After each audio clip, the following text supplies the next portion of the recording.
Welcome to the Game Corner, another video game podcast. My name is Harrison. You might know me online as Rorixon, and I'm joined, as always, by friends and co-hosts. Rowan, you might know me as Mocha. I'm apparently addicted to wasting money on traveling to tournaments, and I'm joined by... This is Sheldon. You probably know me as Captain Yanova. Hello. How's it going? Hey, welcome back. It's going. You're not lost on the mountain anymore. Okay, I'll tell that story in a moment, because I actually have not told you guys that yet. The harrowing adventure of us on a mountain. But it seems like, I mean, I know it's been 2 weeks, but it seems like it's been forever. It has been a long time, it feels like. Yeah, I think I took a break from one or two of them as well, so it kind of all piled up. That's true, but then with all the stuff that's happened in the last 2 weeks, it was just a terrible time for me to go on a vacation. Well, the DLC, you really chose the right weekend. Yeah, It's true. So to be fair, I tried. So I was on a cruise, an Alaskan cruise, and I tried to download the DLC on the cruise, and that went about as well as you expected. I got a good tweet of a funny number of hours that it was going to take to download on the Wi-Fi on the boat. So that was fun. Yeah, But- I was on a cruise when we first got Scarlet and Violet on Showdown, like period, Right. and it like barely managed to play Showdown. Like I was able to play games that would just disconnect me every other turn, and I'd have to quickly refresh, and then that's rough. like almost to the end of my timer and still be able to play games, but I wanted to. That is wild. I can't imagine downloading anything with like actual size. Yeah. Yeah, No. it was apparently like just under a 4 gig, like 3-point change gig update. I know that because after 2 ports of me having like a relatively okay-ish cell signal, I was able to hotspot my phone and download the thing. And then it's like, you've used so much mobile data, and I'm like, worth it. Yeah. If you have a gigabit connection, then that's going to take you 12 seconds. Like Yeah. But not so much in basically Alaskan cruise roaming. line, yeah. Roaming cell signal in Alaska. Anyway, it was super fun. We okay, so we got trapped on top of a mountain. This was super fun. That doesn't sound fun. It wasn't. It was super funny and fun at the time. So one of the big things we were super excited for on the cruise was to go hiking on a glacier, because that's a thing that you can do in Alaska, is go hiking on a glacier. So we're going to do that, except we didn't do that because it got canceled due to weather. All right, keep that in mind. None of the helicopters, like shore excursions, they're all canceled because of weather. And we're like, okay, fine. So no one's hiking on a glacier. So we go into Juneau and we're like, hey, what can we do? We like stopped at a coffee shop. I downloaded the DLC, and we're like looking around, and we saw on I forget, Google Maps or Yelp or something, right? Like what to do in Juneau. We saw there was a trailhead just outside of Juneau, went up a mountain to where there was a like tram gondola thing that was going up and down the mountain. We're like, cool. We saw that running. We stopped at the station. We left that, 10 minutes ago. It was running. We'll hike up the mountain, and then we'll take the tram down, and it'll be great. We have plenty of time to do it. There's like 4.5 hours or so until 3.5 hours, whatever, some number of hours until the boat leaves. We got plenty of time. It'll be great. So we start hiking. It's a 90-minute trail. You're the person who misses the boat back on the cruise. Is what I'm hearing. Almost. It's a 90-minute hike, is what everything said. So we're hiking up this thing and this trail, and like it's a little rough. Like it's steeper than I kind of thought it was gonna be. And then it started, raining, and it was like cold because it's Alaska, and all this stuff. And about the hour and 15-minute mark, we're like, okay, we're getting close. We should be at 90 minutes, and I hear machinery. So we must be close to the gondola, because that's gonna make a lot of noise. Hour and a half comes, and like we're still not there. We don't see anything through the trees. And we're like, oh, dang it. So about 15, 20 minutes more than we're supposed to be, we find the place. We're like, cool, yeah, we got it. Why is it so quiet here? So we're like, wait a second. Hello? No answer. We walk to the front of the place. it's closed. And we're like, why is it closed? We have an hour and a half until the boat leaves. Why is it closed? It's like it said it was open for another hour or so when I got there, but it was closed. We're like, oh no. So I call the cruise line. Becca calls 911 because we couldn't find like the non-emergency number, or like to try and get the police, whatever, authorities help. And long story short, we do eventually like get a hold of people. The cruise line was absolutely no help. Sorry, Norwegian. There goes our sponsorship. But the Juneau PD ended up getting a hold of someone at the cruise line or cruise like the dock or whatever, and then the tram people. We're out there on the top of this mountain for just over an hour, so we're under 30 minutes until the boat leaves, and then the tram comes up. So when someone comes off the tram, opens everything up, takes us down, and then someone was waiting for us at the bottom of the tram with like a little van to take us to the boat. We're like, oh my gosh, this worked out amazingly. It's like some VIP treatment there. Something like that. They're like, let's get these two people on the boat. You know, just have to rescue you. Yeah, it was I don't know. wild. I think you could have just sprinted back down. So we were thinking about it. Maybe roll a little bit. Well, it's that's the downhill. thing. It's downhill, but it's steep, getting dark. It's the weather is pretty bad. There's grizzly bears. No, black bears at best. In that area. Is there moose? Are there moose? They're Not it terrifying. wouldn't be there. It was probably too steep for them. But I'm guessing I don't know how meese work. But like yeah, PD was like, stay there because it's too dangerous to hike down now. And also it was 90 minutes to go down, or to go up. But it was 90 minutes to go down plus another 30 or so to go walk from the trailhead to where the taxis go to the boat. It's like it was not going to work. Yeah. We did not have time. I gotta tell you, I think I'm gonna stick to my cruises that are warmer than where I live. Yes. It was super fun though. Like I'm sure. I gotta be honest. I Beautiful. You know what? I will say, at least you weren't like stuck in another country, like where you couldn't like just ever get a hold of anyone. You were literally stuck. It could have been much worse. Could have but been it much worse. It was very fun to look back on. So that's top times of wild travel. Yeah. That's awesome. I mean, a year ago our car exploded. So I mean, like there's good need every year or something, so we have to have something exciting. I would say the Orlando to Atlanta drive is almost as epic as a mountain in Alaska. So I think so. I would agree. Anyway, aside from that, it was an awesome time. But yeah, so that was how I spent my birthday, was getting trapped on top of a mountain.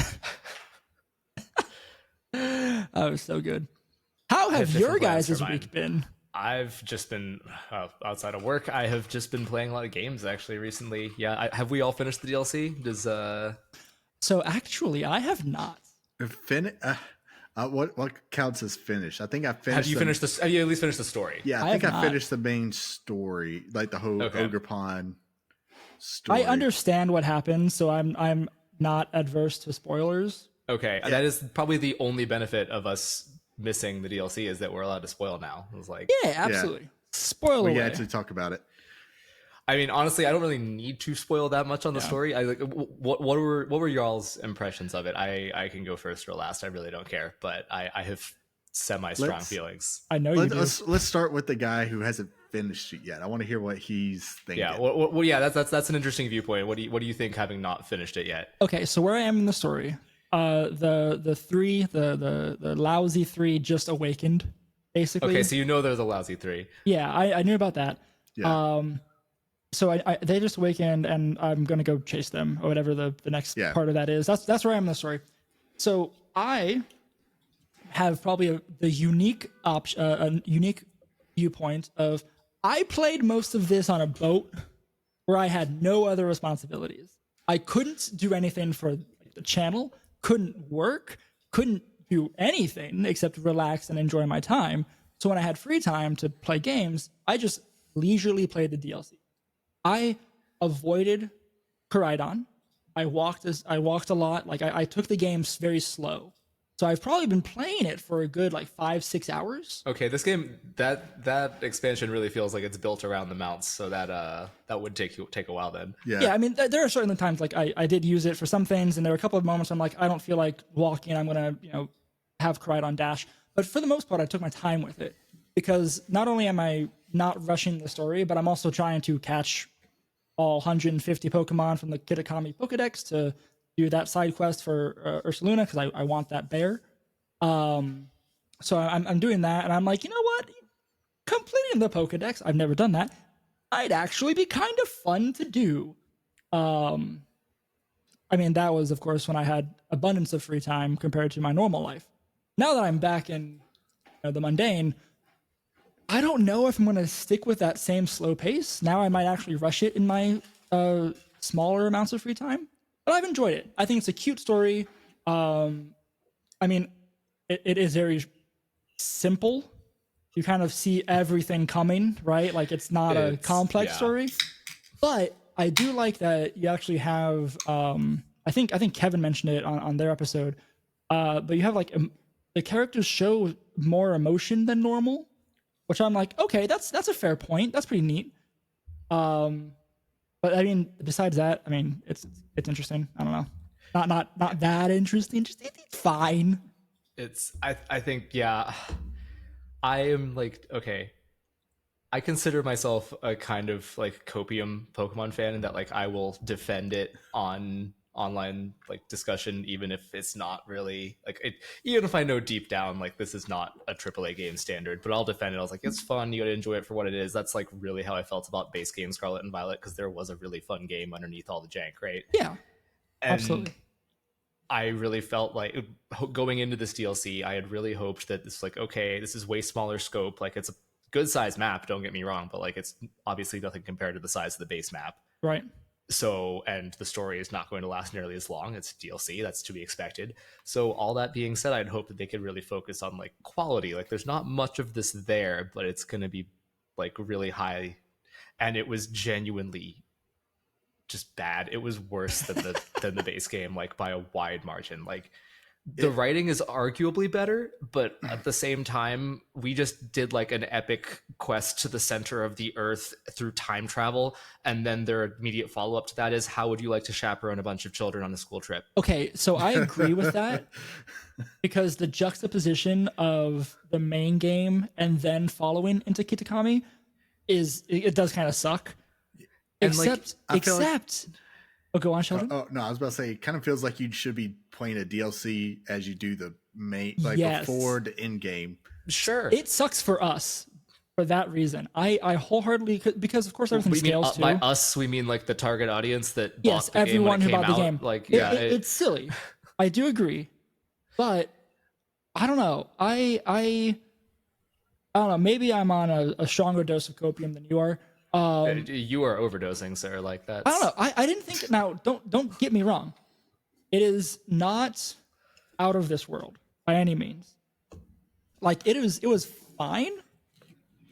I don't think it was crap. Okay, like it's not crap in that I would rather do this than like suffer physical pain or something, right? But like okay. I just want, like, let's just go through everything. Like some games have mediocre gameplay, but they have something to redeem themselves, right? The graphics, obviously not any better than core game, arguably worse because there's no like big mega cities or whatever to or Area Zero or whatever to show off like whatever work they could do. It is kind of just bland plains and mountain, very and generic, like a little swamp. Generic. In there. I was gonna say like they didn't work any harder on the environment or the graphics or whatever. The story is like mid at best. Like it's not bad, and like I know it's a children's game. I feel like I it's know an average Pokemon story. Like it fits. It's worse than average, man. Like I don't know. I think if you take the length of it into consideration, I would argue it's average. Like the story for the DLC, if it was the full game length, it would not be worth your time. I genuinely preferred running around doing errands for Calyrex than I did. Really? Yeah. I thought this was really so much better than Swish DLC. So maybe I was going to ask which one. Like, did you like Isle of Armor better, or did you like this better? Like not I guess as far I as the liked this better DLC, as far as the DLC, I guess I liked this better than Isle of Armor. Even then, like the exploration in Isle of Armor actually felt better too. I was about to say I think I liked Isle of Armor, and honestly better. Swish ran well, so I think I enjoyed playing Swish more. Like actually to that point, the difference from Swish based game to Isle of Armor was interesting because Isle of Armor was all open wild. It was area. a massive jump up, and then Crown Tundra was a better jump up from Isle of Armor. This is down, and I'm not even done complaining, by the way. I'm sure. Yeah, like okay, so I know that this is a children's game. It's going to have a story based around children. We are in a school. That is totally fine. I accept that. The base game did that fine in that, like, we were clearly going to school and having friends who were kind of immature children. But we didn't have to just deal with like the temper tantrums of two siblings like fighting repeatedly for the entirety of it. I was about to say the majority of it, but it really was the entirety of it. And that's fine. You fold that in, that little like siblings are being brats thing, into the story a little bit. But literally, like, so much of it, like I don't have a percentage, so I don't know why I set myself up for X% of this, but I want to say that like half of it was like pre you finding the ogre and just the sister and the brother being awful to each other. And I think I did not like the way that Carmine was written or whatever. Like, it was over the top, which was probably what they were going for. I'm not even like at the point of critiquing like the actual minutia of the story, just the bare bones. I am having a bad time pressing A repeatedly here. Yeah. Like there's no gameplay to like distract you from the bad story either. Like, they once again like showed that they don't understand the concept of level scaling. So even if you don't gen your mons, like, you probably already have level 90 to 100 mons just from playing the regular game for 6 months or a year. How long has it been? Just under a year. The concept of time is an illusion. Like, you are going to have really strong mons that just mow over everything. So there's no challenge there. There's no like mini games. Like, there is one mini game which is like incredibly easy if you're like, if the janky controls will work for you. Like, I don't know. Like, the only thing that redeems this game is that it refreshes VGC for me. Like that's literally it. I'll say, like, the stories too. Like, it almost feels like two separate stories, and they don't connect. Like, the whole going on a field trip. Almost three. Yes. You go on a field trip, but then you have the brother sister aspect, the whole family thing, and then the Ogre Pond, redemption arc thing. They're so separated from each other. They try to tie them in, but none of them actually fit together. Like, I think the Ogre Pond story by itself, like, if you went on a field trip and then the Ogre Pond by itself, could have been fine, or could have been better. The field trip as a setting, totally cool. You want to have some characters squabble and set them up at the beginning, awesome. Don't waste my time with 1 to 2 hours of pressing so A much through of them. it. Like, sure. Because I think the Ogre Pond story part of it is actually fine. Like, I like the story. I like the redemption arc. I like the whole the lore and story behind that, and it could have been written better, probably. Of course, it's a Pokemon game. The writing could always be a little bit better, but I liked that core of that. But they just threw so much on it. Redemption arc. I'm guessing the village likes the ogre at the end. I'm guessing. Yeah. Give or take. Yeah.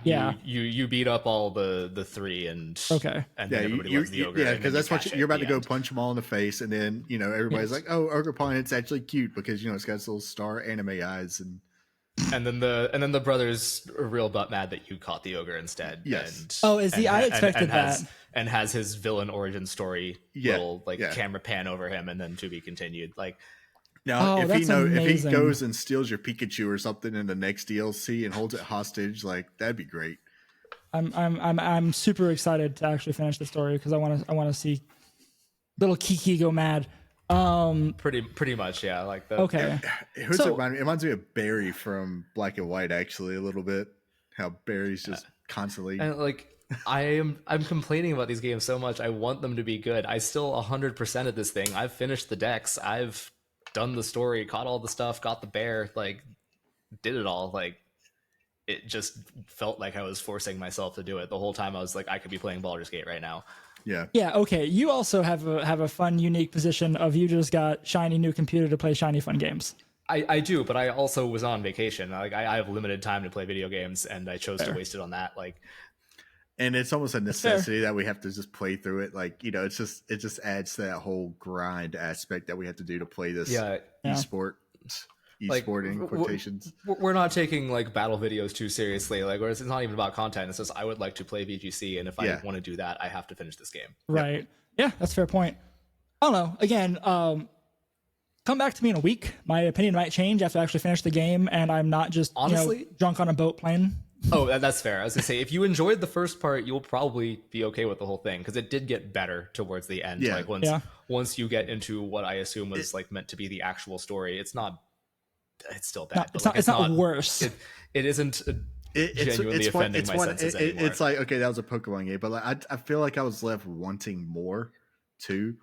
Well, it ends on a cliffhanger, obviously, of part 2 of the DLC, where they're going to do the exact same thing over again. Yeah, but like I kind of wish it didn't. I kind of wish it just ended like how Isle of Armor, because Isle of Armor and Crown Tundra had nothing to do with each other. They're separate areas, and I still like. I felt, I guess, more satisfied with Isle of Armor and its entire arc compared to this. This just felt like almost incomplete to a point. Yeah, well, for what it's worth, I have seen some leaks that I will not talk about for the second part that suggest that it is significantly larger. So let me line out that one more line of copium for me to snort up here. Like, it... Share some. Like just the amount of content looks larger in like raw numbers and like multiple storylines, that kind of thing, right? Like in theory it would be better, like, because that's what was great about the base game, in my opinion, too, right? Is that like they gave you multiple storylines, like they all came together in the end, and all of the characters were somewhat likable. So on that note, I do agree that the base game, the best part was the several storylines that came together and actually tied in each other really well. I think if you lay the cards out on the table, I think Sword and Shield, Scarlet and Violet probably has the best Pokemon story. Base game, right? Sure, yeah. Base game, right? And surface level story too, right? Like if you want to do some lore digging, you can probably make some arguments for like Gen 5 or something. So that's my take. I do wish like Kitakami is like a field trip thing, but unless something happens after the fact of finishing the Kitakami story, there's no tie-in to the base game stories at all, except you're on a field trip. Yeah, no, so it's really, I think this one is meant to introduce the second one, and that like the brother and sister are from the school that we're going to be visiting in the next one. So they do that, I think, pretty well. They're like, hey, this person's from the Blueberry Academy. Right. Like, so at least they do set it up that way, that they're kind of introducing. So this almost feels like a prologue to the real DLC, which will be DLC 2. Sure. The Indigo Disc or whatever. So you know what? That's actually what it feels like to me. It feels like a prologue. It feels like a tutorial, like just a small snippet. Does that make it better? Does that make it more swallowable? So you paid for the whole thing, right? Like you can't buy. It's not like the last one where I think you could buy both. The DLC. No, I think they're both. They are together, so you can look at this as a prologue if you like. But I mean, we won't really know. Yeah, if the second sure, absolutely. Right now, I'm unsatisfied. I'll say that. Like, I'm not fully happy with what I got for it so far, but sure. I've already paid for it. If we're talking about the actual story itself, can I just say, like, I actually genuinely liked most of the characters by the end of Scarlet and Violet, whereas this one was like the sister's a bully and the brother is like a wimp but relatable, and then he becomes effectively a school shooter, and we're friends with the sister, and I don't know, like what that is. Like, I want Nimona back. It's weird. And give me them back. I hope they just do that, honestly. Like, you might as well. You spent all that time characterizing these things, and then you like put them away. Well, again, if from some stuff that I've seen for DLC 2, not getting into spoilers, I think there is some reach back into the main game. Yeah. So you would think, right? Like, because we were getting new Paradox Mons there, right? So it has, and it's called the Secret of Area Zero. It has to tie back in somehow, right? Absolutely. What's her face? Breyer, whatever the teacher is. is all about trying to get to Area 0 and hasn't been able to. So like, she's going to end up down there and something bad or wild or crazy or catastrophic is going to happen. We're going to go save her. Like that's going to happen in DLC. There's something about like the Terra crystals and the ogre. So like, and maybe we saw that if you manage to work Ogerpon into that would be something. Oh yeah, to, the like, mask. The mask was repaired. Like, it's got the crystals in the mask. Yeah, that's what that. And then obviously Ogerpon's abilities, which we can talk about here shortly too. So yeah, there's going to be some tie-in, and hopefully it brings it all together and leaves us more satisfied. But just in case, Rowan, can you send me some of that copium? Will do. Yeah. Okay. So wait, you know, in the trailers we saw that you could fly more with your mount. Is that next? That's next. I got to be honest. Like I think you did yourself a service since you had the time to play this without a mount, despite it being clearly designed for them. Because I also felt like that destroyed the exploration. Oh yeah, you could just run through it like crazy. It's not about the speed of like faster land travel speed. Great. I don't want to be like stuck just going on a treadmill forever. Jumping, it's the fact gliding. that you can climb. Yeah. Like where I gotta go over there on the mountain. I'm just gonna go straight. Yeah, straight line.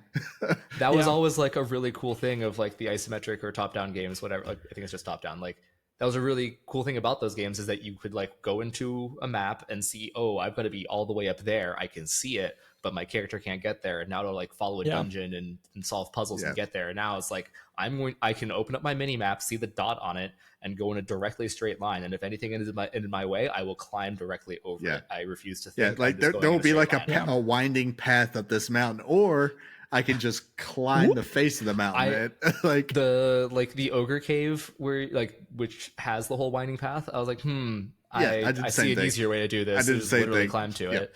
I ended up going. I did that. I did it manually once to like just see how to actually get to it, which was I did that my first playthrough of the base game. My first playthrough, like where the Elite Four and all is at. Like I was like, how in the world do I get there? And I was like, I just saw them out, and I was like, I'm just gonna climb that.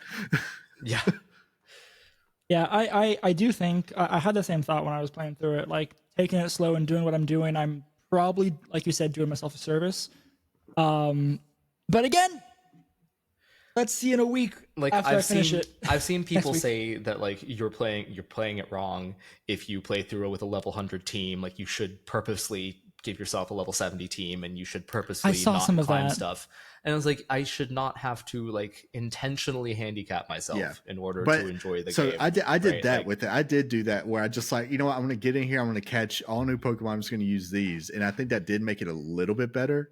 Yeah, I can definitely see that having been better. Yeah. But at the same time, it's like, I have to go do that. Like, I'm sick of seeing Yanmas and Spinnerax and it is whatever. A reasonably limited dex, right? And you're going to have a hard time with the legendaries at the end if you do that.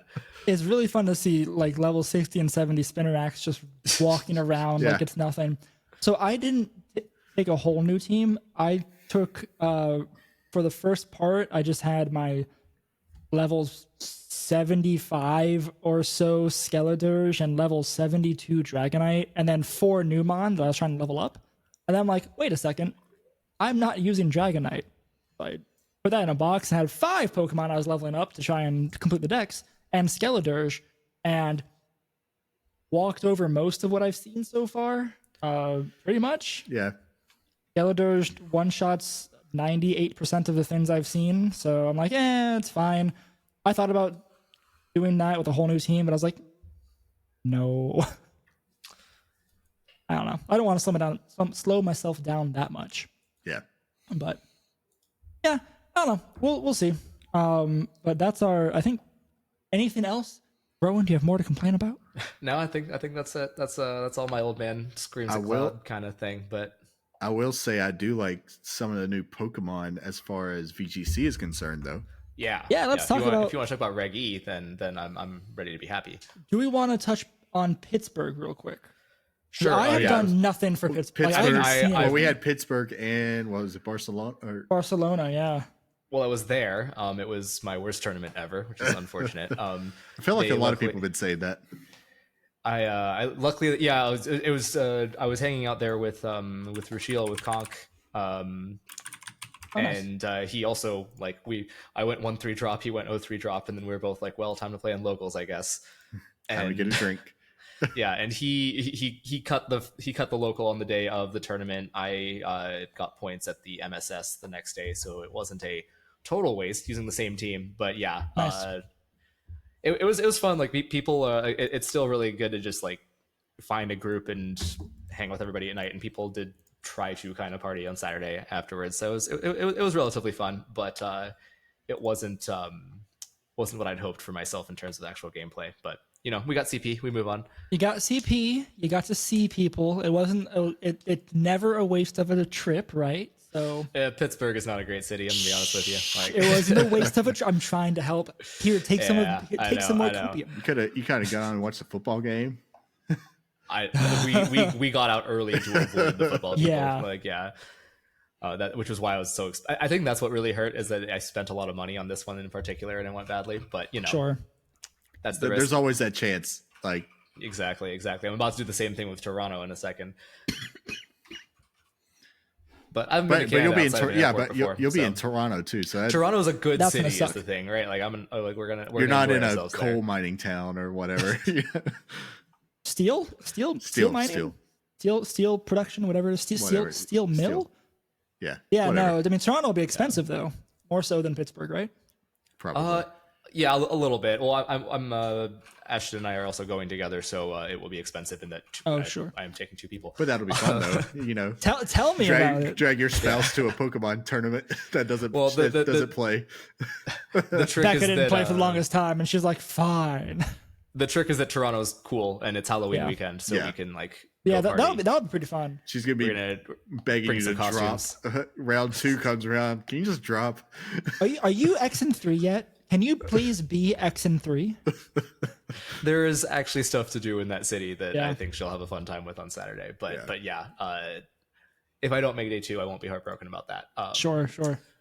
All that said, so like back for Pittsburgh though, like I wanted to talk about the teams, and then I realized I don't really because it was Reg D. The format's over. Yeah. Like, I was just about to say the same thing. Oh no, we have the same thought. Yeah. Well, Riley Factura won. Yeah, which is really cool because apparently they had multiple regional wins in the past. Yeah, but, he's an old player. Yeah, but he took Swish off, so I hadn't heard of him before, and it was like I thought it was like a new guy being the story of the tournament. No, he's got some regional wins. It's a return, really good, like 2017, 2016, or something like that. Like,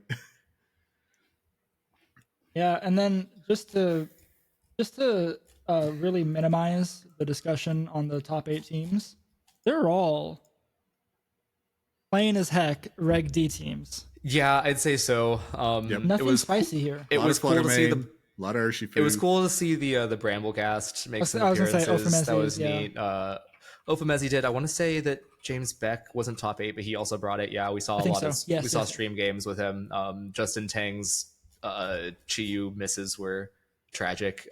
Although funny story, Justin Tang didn't make day 2, but still made more points than top 8 players did here because he won the PC on Thursday and then cut the MSS on Sunday. Oh, it's glorious! And got 6-3 in the main event. So he ended up with over 100 points for that, and I think you only get 100 for top 8. Yeah. Top 8 is 100. Yeah. Yep. Yeah. Wow. So good job, Justin. Very, very efficient weekend for Justin Tang. Yeah.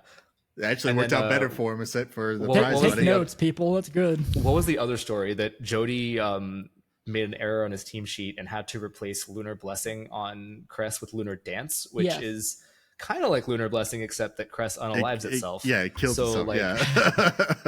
Yeah. Hey, that right there could have been a new strategy right there. Well, it did something.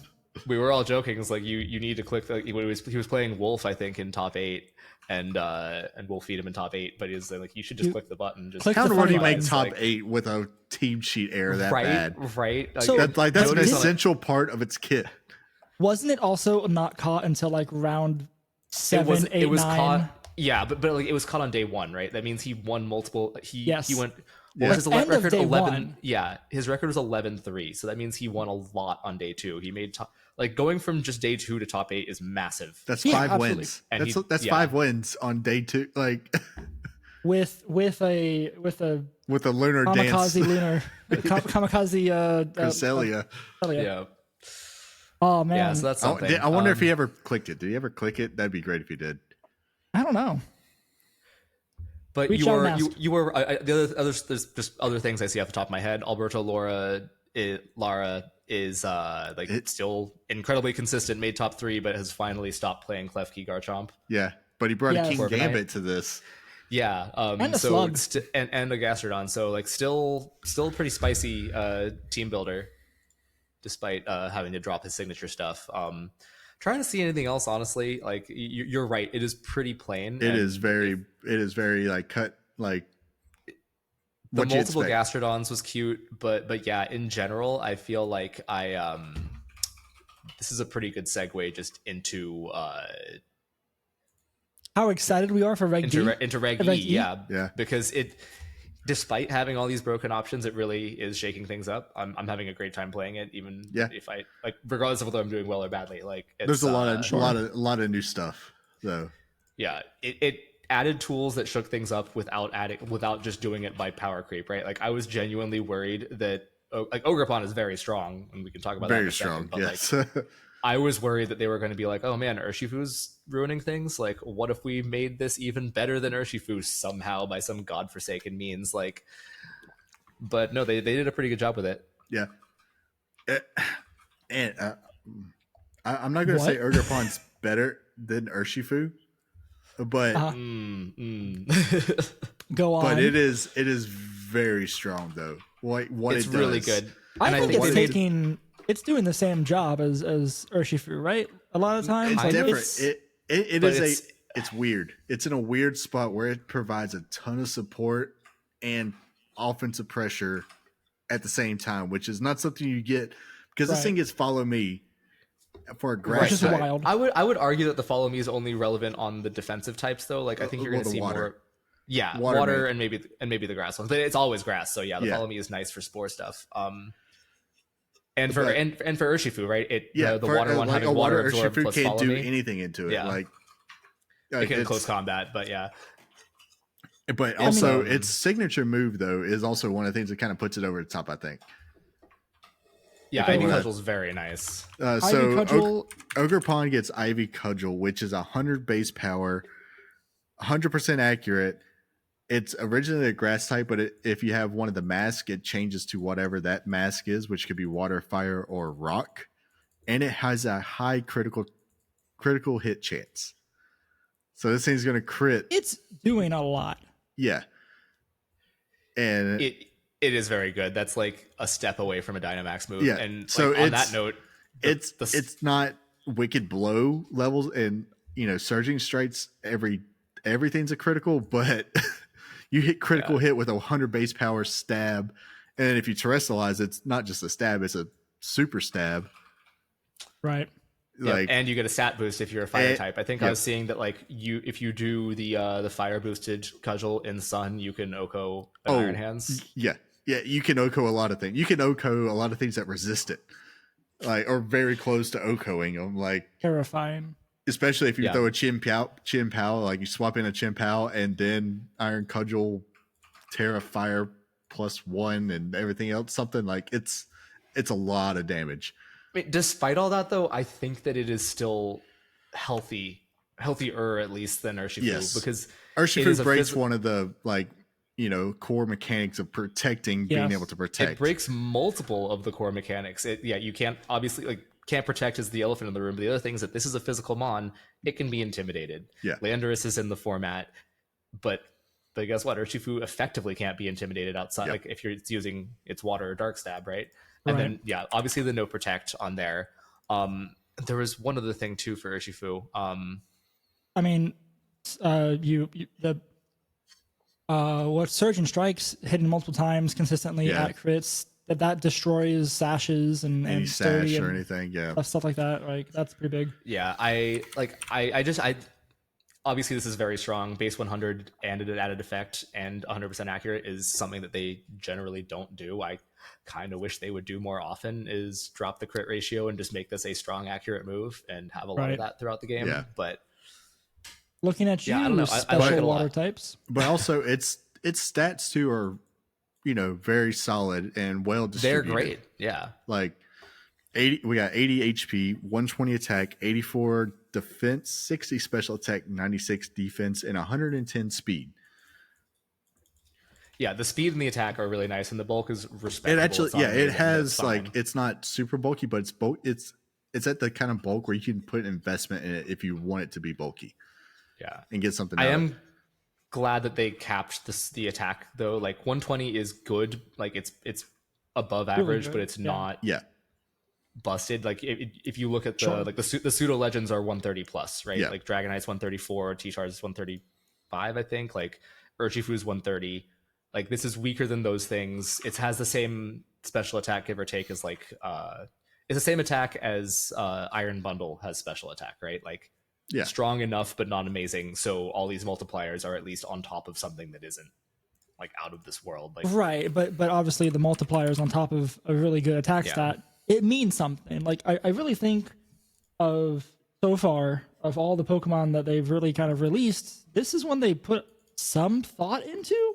Yeah, this one's very like straightforward for VGC, kind of like stat wise and just what it does.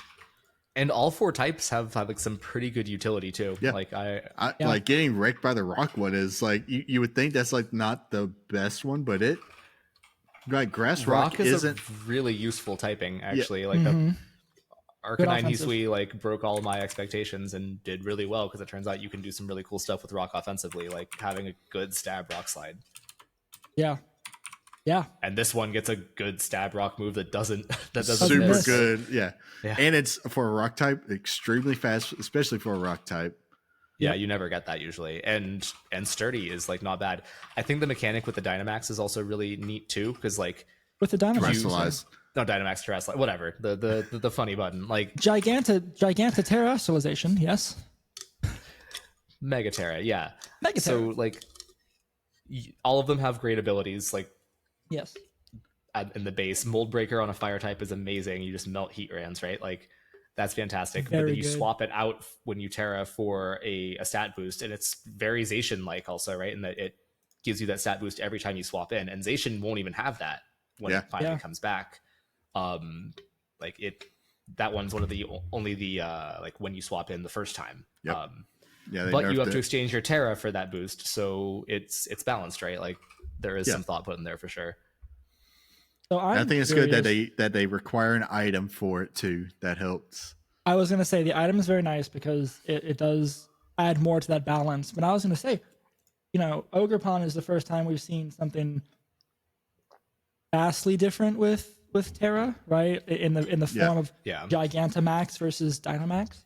I'm hoping that sets us up for some cool stuff because it limits the type you can terrestrialize to as well, right? Each of those can only Terra to the type of their mask. Yep. Which is very interesting because you can effectively take, if you weren't necessarily doing this for like team building for VGC, if you're just playing the game, you can be like, now I want my Ogerpon to be water type and water Terra. Just hand an item and there you go, right? Is that how that works? Yeah. Yeah, you give it the mask and it. Yeah, you give it the mask and it turns into one of the 3 other types. I have to catch Ogerpon yet.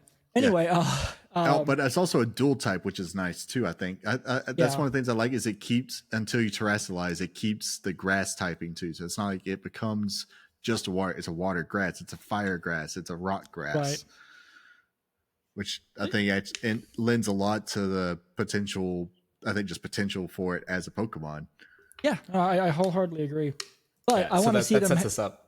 Sorry, I want to like we're saying the same thing. I want to see them do this for other Pokemon, like have some funky, fancy terraform for Blastoise or something, right? 100. Like, I would be willing to bet money that we get special terraforms for the Kanto Charizard. starters.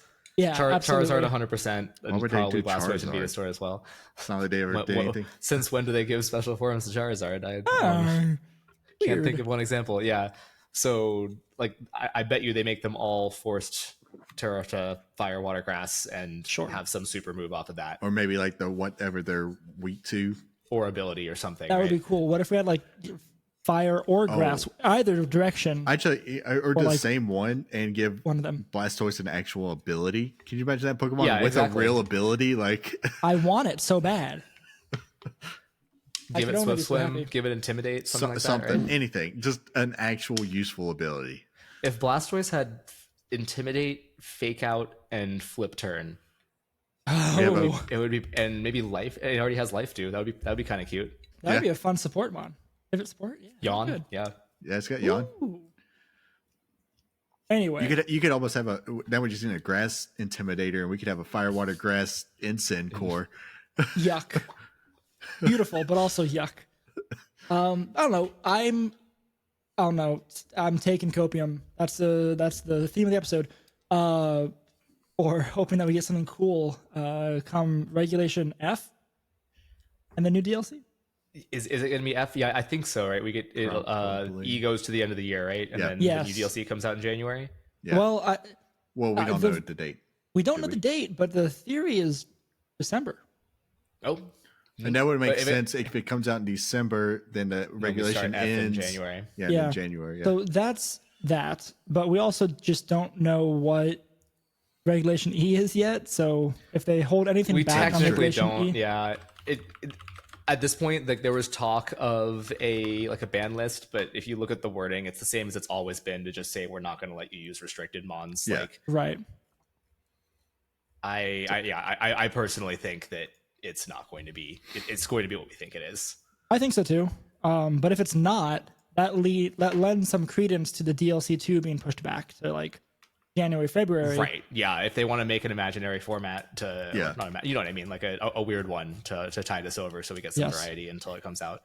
Because honestly, like there are some really cool things in here, but only a handful. And that's a little sad, right? Like the good stuff we got is good enough that it genuinely does kind of warp the metagame a little, like in a good way. It shakes things up. It adds. It doesn't. I don't think it pushes things one way or another too hard, but it just adds. Widens but there's the not field. Many of these that are like, okay, so the new.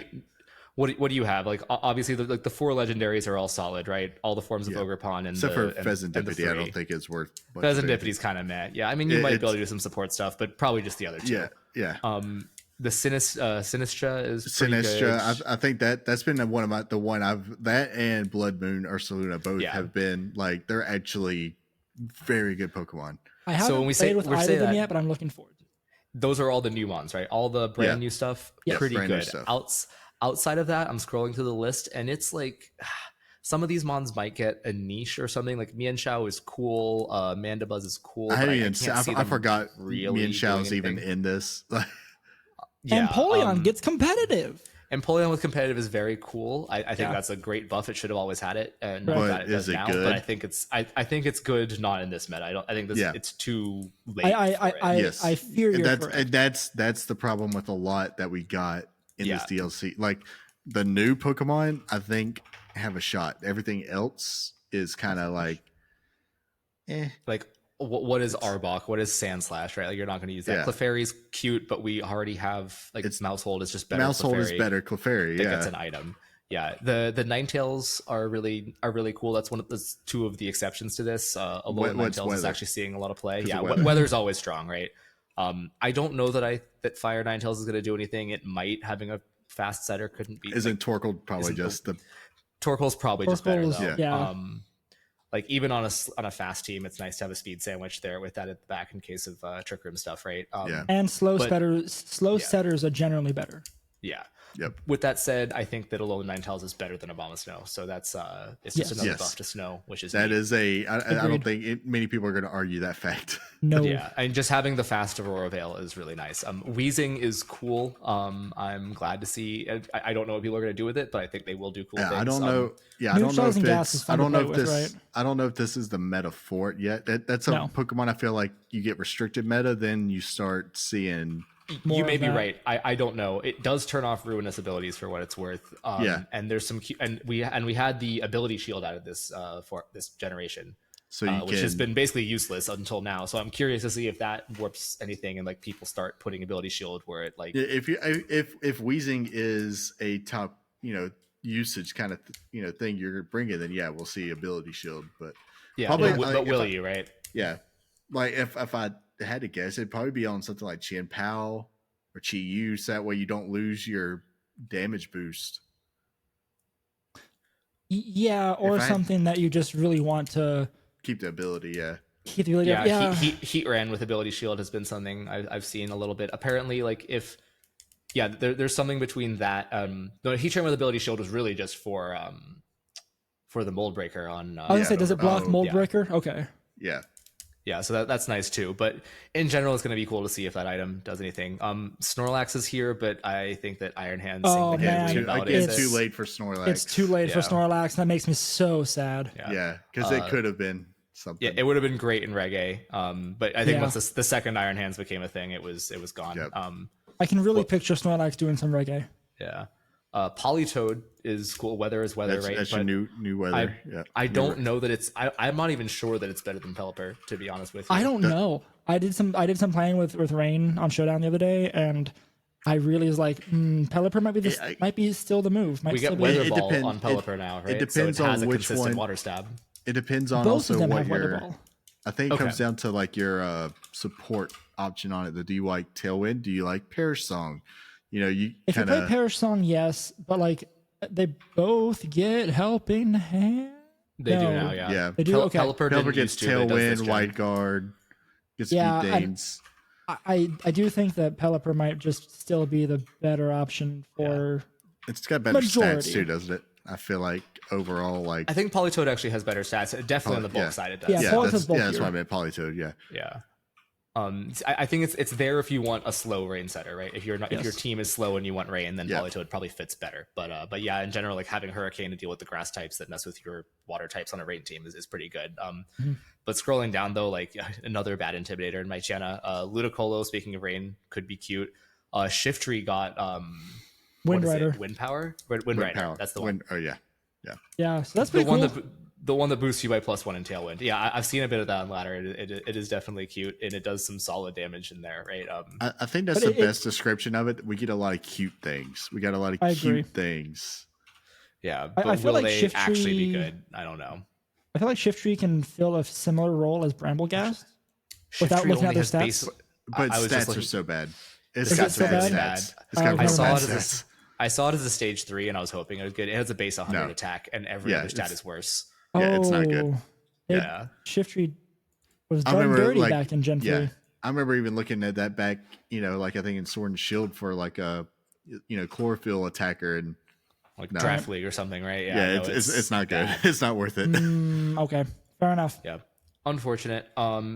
Milotic is back. Milodic's really solid, and it also gets Scald, which like they gave us a Scald TM and then didn't distribute it to almost anyone. But Milotic 4 Pokemon get it. Like, and isn't whatever Sinistra, does it get it? Yeah, it does. Gets it. Yeah, the static one it's a Water Terra and it has Scald. Oh, where's the static one? That's fun. There's a static one in the wild somewhere. I want to go catch it. Is it a Sinistra or is it a Poltergeist? I think it's on the southeast of the map. I think. Okay, I'll look for that. Cool. I think it might be the pre-Evo though. Okay, that makes sense. I might have seen that. Volbeat having Prankster Tailglow is kind of fun too, but I don't think it's gonna be good anyway. Like, it'll definitely gimmick you. Well, if you see a Volbeat and you don't think it's going Tailglow, like, you messed up. Like, it's going Tailglow. It still gets some other scary stuff too. Like Prankster Encore is not fun to deal with, like that kind of thing. But yeah, it's probably gonna Tailglow you. Dusclops being back is also really cool. Yeah. Yeah, that would have been really nice for it in Reggae. Yes. But I feel like Dusclops though, like it may be outclassed by Cresselia. Yeah, I think so at this point. I think it is. Pure, like, not I think Dusclops is genuinely bulkier, but just Lunar Blessing is so good. Yeah. Well, yeah, what Cresselia can do, it provides like a lot more pressure and support. Because like, what can Dusclops do? It can Pain Split, it can Nightshade, it can Will-O-Wisp. And Trick Room, pretty much. Yeah, Trick Room, it's or Haze or something, but it's not putting that much pressure on. Like, I feel like it put on more pressure in Sword and Shield on your Dynamax, like, because if you can burn your because that thing could eat a Dynamax hit and burn it, or Pain Split or whatever.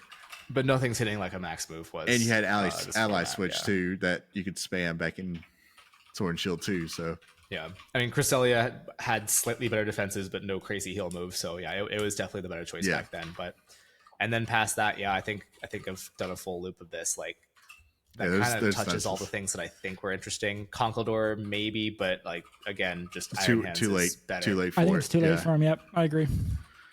Now they needed to give it like bullet punch or something to actually survive this.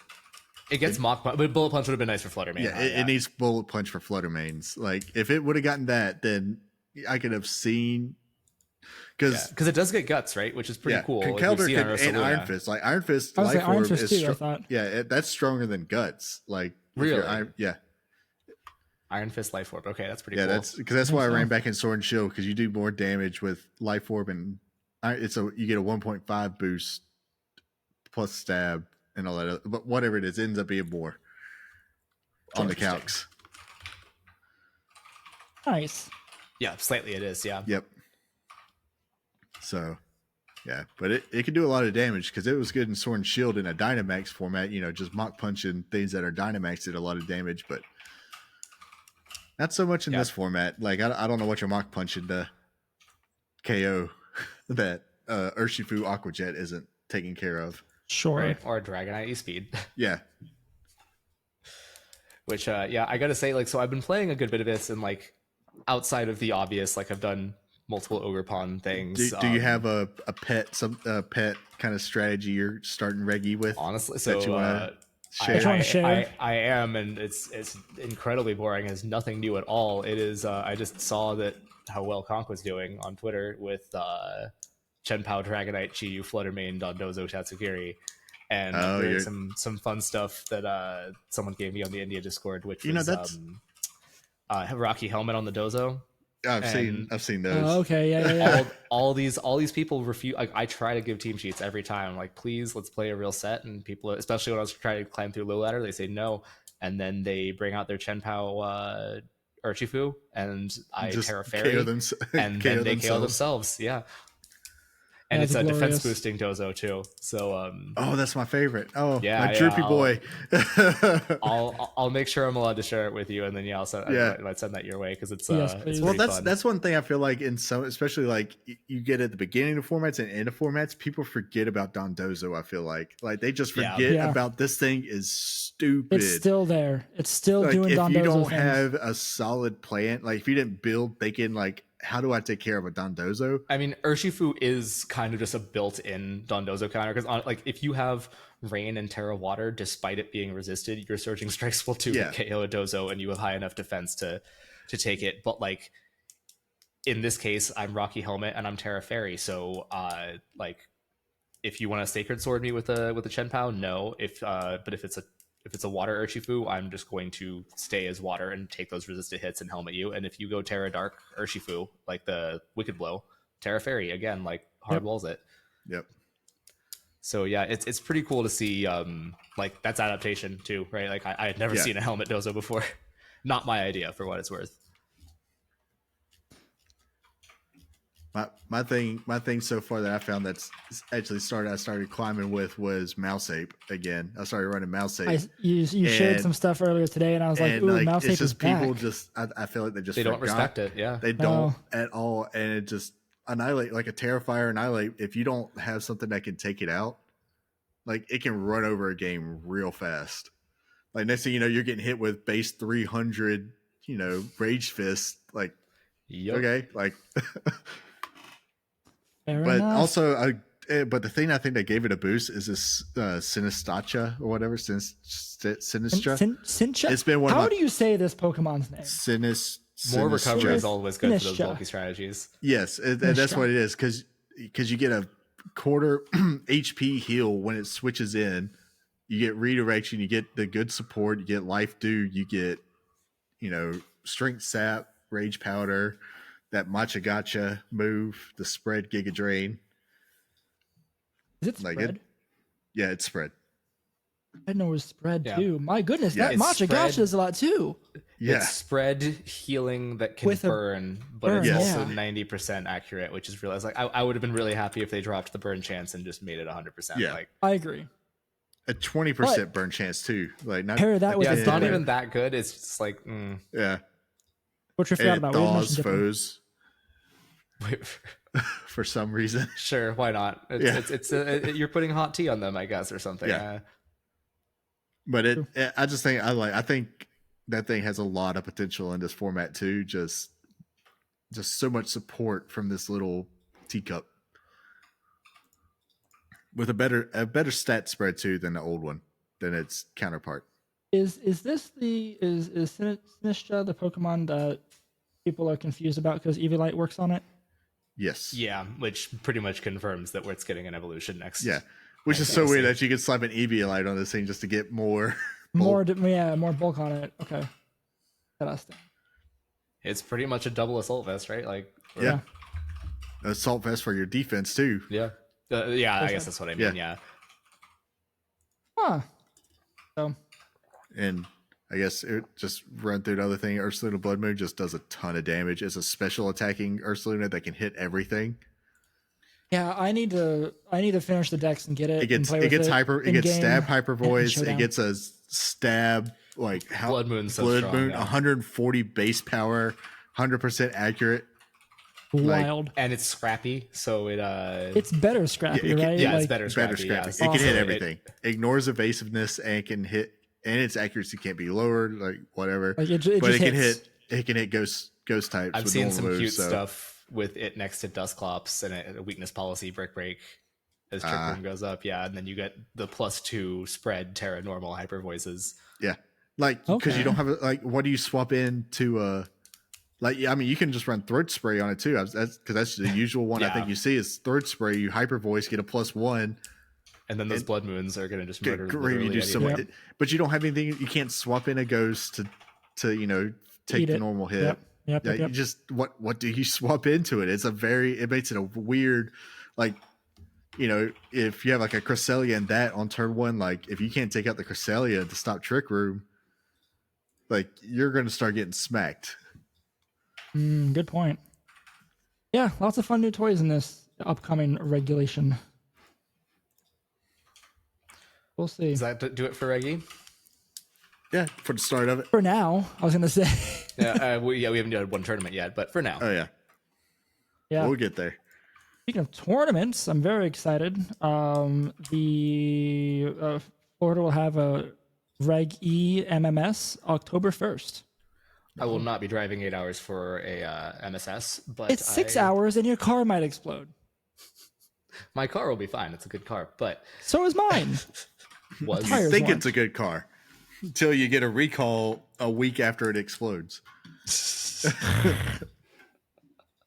Yeah. Anyway, I think we have an MSS literally like a week or so afterwards as well. Yeah, I think so too. I saw that. But yeah, no, excited for tournaments for sure. We get CP locals starting in October. Yeah, it'll be fun. And then you're going to Toronto. Sheldon, are you going to Toronto? Oh no, I wish, but you wish. I'm not going to Toronto. Nope. That is. I'll be in Atlanta in October at some point for a concert. That would be cool. We're going to see the Marvelous 3, as opposed to the Lousy 3. Yeah. I guess it's a local. My wife and brother-in-law are big fans. I guess that I've literally never heard of them. So whatever. I'm just tagging along. Very nice. Yeah, I think I was looking at the schedule. And I think my first in-person big regional tournament will be in Charlotte? 2024. Yeah, in Charlotte. Orlando. Yeah, actually, I think Charlotte's first, right? Yeah, Charlotte's January. I think I'm missing Orlando to do EUIC this year. No. That's fine. a close one for you. Close to you. Knoxville and Charlotte are way closer to me. I guess that's true. Is that true? Yeah. Oh yeah, they're like 3 hours. Yeah. Dang it. Yep. Okay. Fair enough. Yeah, I'll probably do in Charlotte, Knoxville, Orlando. I do not believe I'll be able to go to EUIC or LAIC. London's a little far away. I was going to do LAIC. We'll see on LA. So, yeah, that'll be fun, and of course, locals coming back. All right, Baldur's Gate. Since I know that's what we want to talk about for another video game, let's go right into it. Yeah, I mean, how much of you guys said you were only in the tutorials though, right? I'm stuck. Decision paralysis stuck. I don't know how I want to progress. I need to go back in and play it. That's fair on these kind of games. I'd recommend just like doing whatever feels right, and then like you can do like what I've heard is that you can do multiple playthroughs and like just make some drastically different decisions. And it changes so much. I know that's so true, and I need to just embrace that, but it's hard for me to do so. Important question: did any of y'all start with the story characters as your player character? No, not made my own. Oh, I did. Yep. Who'd you pick? The Dark Urge. Oh, okay. Why would you not pick the Dark Urge? I feel like the Dark Urge is a second or third playthrough character. Not. I feel like that is like the way they intended the game to be played. Like I'm sure I've already screwed up so much of the story already. Like, have you just been killing named NPCs or? Well, like the one dude that you're supposed to help through a portal. Like one of the options you get is like just imagining if you just killed him. Leave him? I didn't kill him, but I chopped his hand off. All right. Okay. I was already playing a wizard, so that might have been fine for me. Oh, I wasn't. I was just like, yes. I was like, I'll just be like a plain fighter, like just for the first playthrough, like as a darker. And no, I didn't realize that the decision, like it was like the decision, like the choice I picked said like fantasize about chopping. I was like, I'm the Dark Urge. I'm just fantasizing about it, right? No, I actually cut his hand off. Like I guess I was thinking about it so much. I was just like, hey. So wow, yeah, that's what a jerk.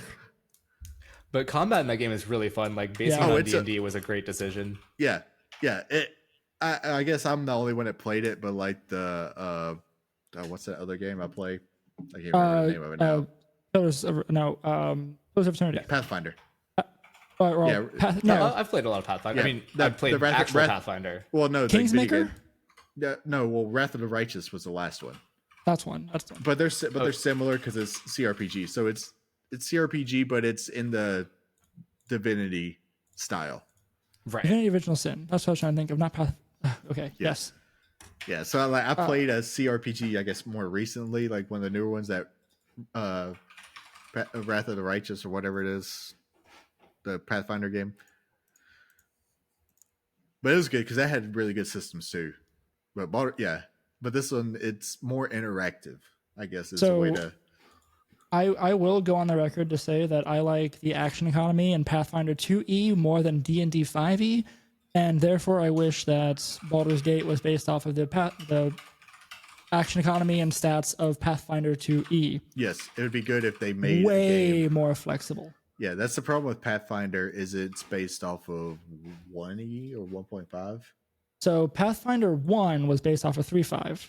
It branched off 3.5. Well, the video game. Yes, it's based off Pathfinder. 1.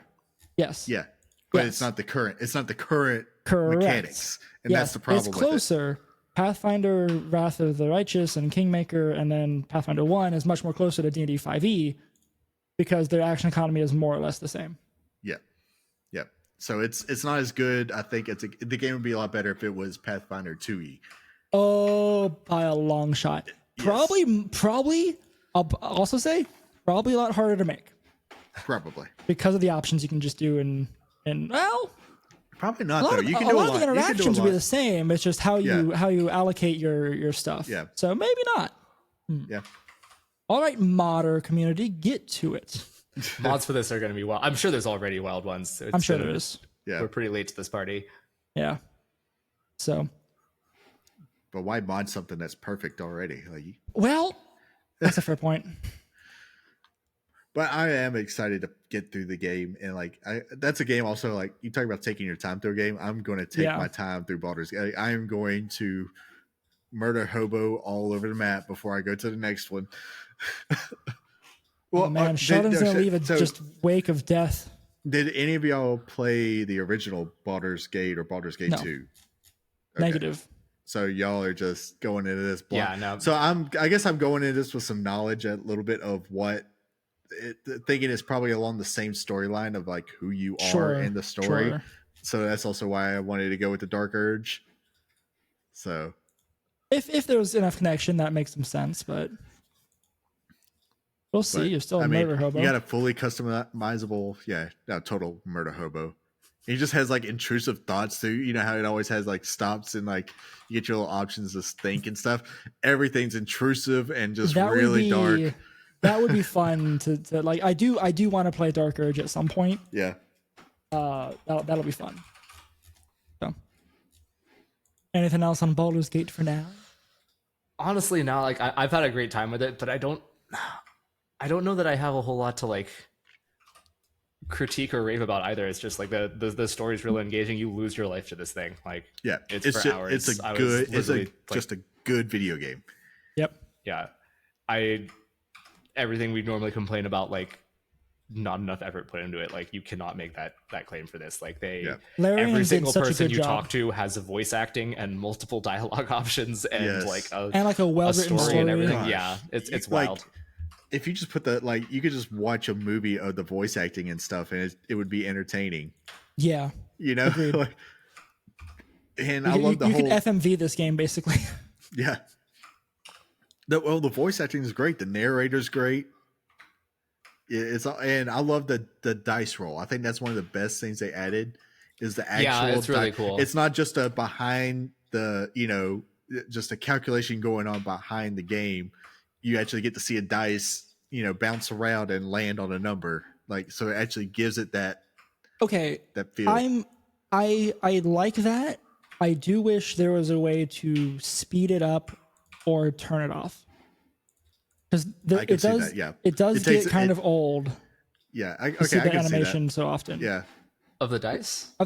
Yeah, and this is coming from. Hold on, I can. I mean, how frequently are you seeing that though? Because you don't see it when you attack, right? I'm a dice goblin. I have 8, 9, 12 sets of dice in my hands right now. Like I like dice. But I don't know. There's something about it's only on like checks. It's not any combat or whatever. But I don't know. There's something when I was playing. I was like, I wish this was different somehow. And I guess I don't know how. Aside from not there was what I just said. I don't know. I don't know. Maybe I guess it's just I just like the visual of the numbers. Don't get me wrong. It's very nice, right? But at the same time, last night I was playing D&D. It does take a second. It does. I was just playing D&D last night on Roll20 with some friends of mine, and like it was really fun because I'd be rolling, I'd do like the roll command on D20, and it shows a bunch of dice on the table. And I think I'd like that animation more, where it's like just over the screen in general, like the screen itself is a rolling table, not just this little itty bitty thing in the middle of the screen. Maybe that would be enough to make me like this more. No, what I want, and also the gazillion 8d6 is great to show on the screen. I want your player character to stop the conversation and actually roll a dice on the ground. That's how I go through everyday life. I just have a rolling tray of D20, and I'm like, well, I'm smart now, or I don't even see you, depending on how the dice rolls. I don't know. That's my hot take. I'm a dice goblin. I don't like the dice in that is a pretty hot take. That is a hot take. Yeah, that's kind of wild. I thought it was really cute, honestly. I thought it was cute too, until I got over it for some reason. I don't know why. I want to get chewed out by my friends who listen and be like, "What are you talking about, Harrison? Stop." But I have this weird thing with this game too. It's like a lot of games I can play, like not really listening to things and everything going on, but like Baldur's Gate 3, like I want like my headphones on, everything You're turned invested. up. I don't want to hear anything else going on with it. Like, yes, I've done the same thing. Game, like, because like I said, because there's so much voice acting and it's all superb and just you want to just experience it. Yeah, I agree. It is an extremely well done game. So. That's it? We good? I think so. You can call it there. All right. Well, in the comments below, tell us your favorite new DLC Pokemon and how you feel about the dice in Baldur's Gate 3. There's my engagement plug. Why can't I customize my dice in Baldur's Gate 3? You can. Maybe. You can choose different colors. You can? Oh, can you? Yeah. Oh, that changes everything. I'm sure you can get more, okay, too. perfect game. Like, it might be, yeah, I take it all back. Also, it's back to mods. They can mod in more dice. Oh, absolutely. So, okay. Well, that's it for an episode, and it's been 2 weeks, so I forget how I end these normally. But I'm going to say that I'm Harrison. You can find me at row_xn at all the places. And I post tweets sometimes, or posts, I guess, if that's what they're called now, on X. Get lost on a mountain. I get lost on a mountain. That was very good too. Maybe I'll post some pictures from Alaska. Who knows? And I want to do content. Boy, I wish my life would let me. Just film your Rowan, life. Who are you? And post that. I'm Rowan. You can find me on YouTube with Rowan Hall. I actually haven't put up any content since Pittsburgh. I was planning to put up my team, and I didn't do very well with it. So like, it feels stupid. I guess. You got points at the MMS. I got points at the MSS, but it was like I was proud of some EV changes I made to a team that someone else made, and like I could maybe justify it if it did well, but it didn't really. So like it's fine. We're gonna just been a bad day. It's okay. We're gonna do the reggae content now for a little while because my next tournament is until Toronto, which is Halloween. It's like a month and a half from now. I think there's some time. Yeah. So yeah. And I'm just kind of playing around with this format still. It's pretty good until there's the first tournament. There's no reason to go too crazy on team building. So we'll just have some fun with it. Come to Orlando. Sheldon. I'm Captain Unova. You probably know me as Sheldon. I haven't done content stuff in forever, but I'm doing school and work and all sorts of crazy stuff. I made my first video game. You did? And you didn't tell us yet? I posted it in our Discord, I think. I don't pay attention to you. It was a long time ago, but it was it was a Flappy Bird clone, basically. Like fantastic. Yeah, it was amazing. May have mentioned that actually. Yeah. Very cute. But yeah, yeah, I remade Flappy Bird. Glorious. Flappy Bird is like all times great. Honestly, that's like Pong level right there. Yeah, pretty much. It's like one of your typical like when you're starting to build games kind of things. Like here, build Flappy Bird and then come back. Sure. What'd you build it in? Unity, which now charges you for download. So I'm not gonna. I mean, oh, okay. Yeah, it's so I'm gonna have to learn it on something else. I'm glad I learned Unity. I mean, it's still I'm sure there's some transferable skills. I haven't played in those in a long time. But that's beyond the point because together we have been the Game Corner, and we'd like to thank RobKTA and Game Chops for the use of our theme song Goldenrod Game Corner off the Ultraball album. You should go listen to it. It's really cool. You can find all of our stuff down below in the link tree. Join the Discord. Let's get some conversations going about Regulation E, some team sharing. I want to start doing some building in the Discord here soon as I start to do more Showdown with my copious amounts of free time. We'll see how long that actually lasts. And I want to give a special shout out to Mr. Neilio, a longtime friend of ours. We've known him for a few years. And he has been supporting us on Patreon since we've opened up that option. So just a special shout out to you, Neil. Thanks for your unending love and affection. And money. And with that, don't forget the most important part about this whole podcast. Press start and game on. Bye.